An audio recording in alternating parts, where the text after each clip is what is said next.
Donc bonjour à tous et à toutes, donc aujourd'hui une vidéo d'électricité qui portera sur la reconnaissance des conducteurs électriques et des isolants électriques. Donc pour ce faire on aura divers échantillons à tester. Donc en premier donc on aura un petit bout de tissu, en deuxième on aura un pot de verre, en troisième on aura un petit cylindre d'étain, après une lame de cuivre, une feuille de plastique, une lame d'aluminium, une petite feuille de papier, une lame de fer, un petit élément de zinc et une petite plaque de carton. Donc on aura 10 échantillons à tester et puis donc le but c'est de voir lesquels sont isolants électriques et lesquels sont conducteurs électriques. Donc pour réaliser cette expérience, donc on aura besoin d'une alimentation, donc ça sera la pile qui délivrera un courant, d'un boîtier lampe avec une ampoule, de pinces crocodile et de fils de connexion. Donc mon montage le fait comme ceci. Donc là, je suis parti de la pile. Donc j'ai attaché une pince crocodile à une borne de la pile. Donc après j'ai raccordé à ma lampe, à la borne de ma lampe.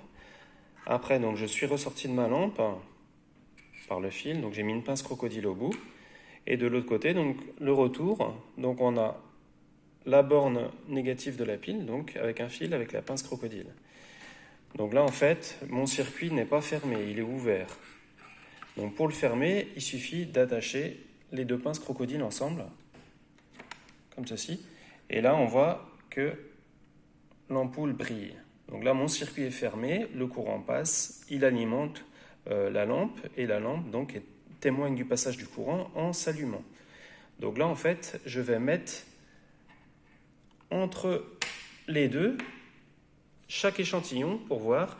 Donc si l'ampoule brille, donc par exemple le premier, si je mets mon bout de tissu ici entre les deux, donc je vais voir si c'est conducteur, ça brille, et si c'est isolant, la lampe restera éteinte.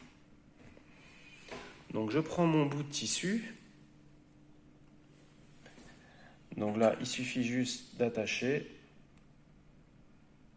Voilà, comme ceci. Donc là,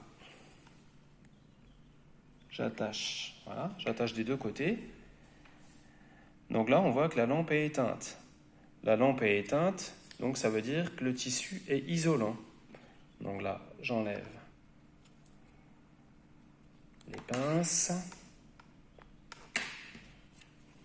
Là, je le remets là. Mon tissu, donc il est isolant. Donc je vais faire la même chose avec le verre. Donc je prends le verre. Donc j'attache ceci.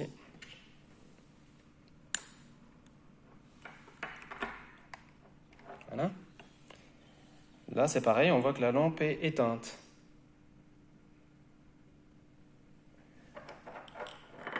Donc, le verre ne conduit pas l'électricité. Donc, le verre est, comme ceci, isolant. Donc après, je vais faire l'étain.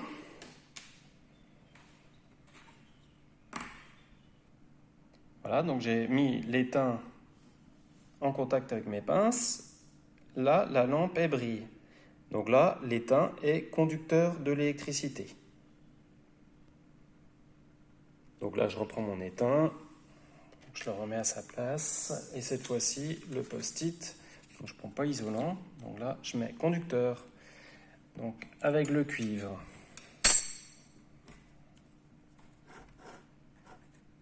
Hop.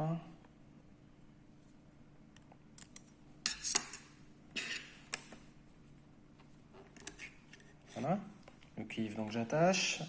La lampe est brille, donc ça veut dire que le cuivre conduit l'électricité. Là, j'enlève mes pinces. Je remets mon cuivre. Et voilà, le cuivre est conducteur.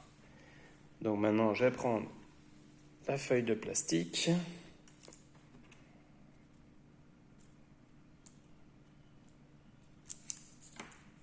J'attache à un endroit.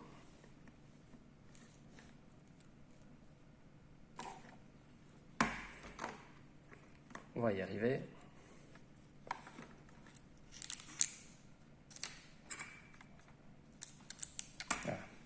attaché aux deux endroits. La lampe est éteinte, donc le plastique ne conduit pas l'électricité.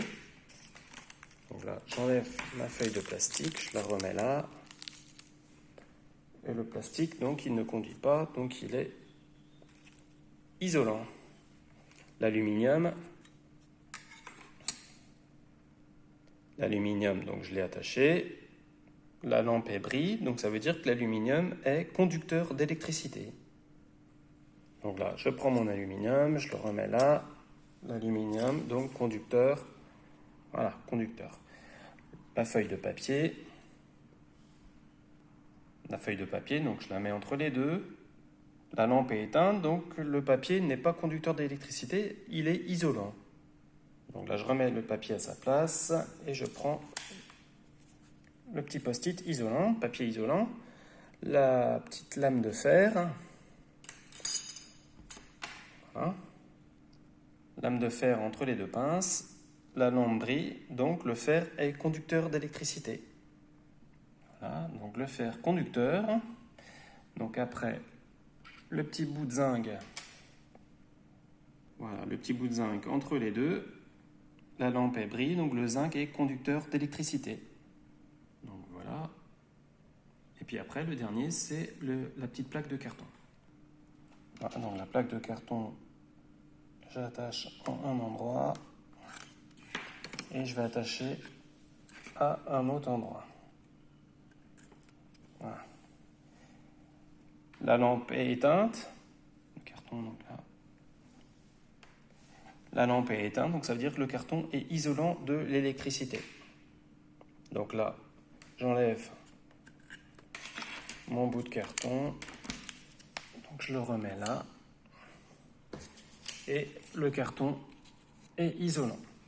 Donc là, si je récapitule, donc le tissu est un isolant électrique, le verre est un isolant électrique, l'étain est un conducteur électrique, le cuivre est un conducteur électrique, le plastique est un isolant, l'aluminium est conducteur, le papier est isolant électrique, le fer est conducteur électrique, le zinc est conducteur électrique et le carton est isolant électrique.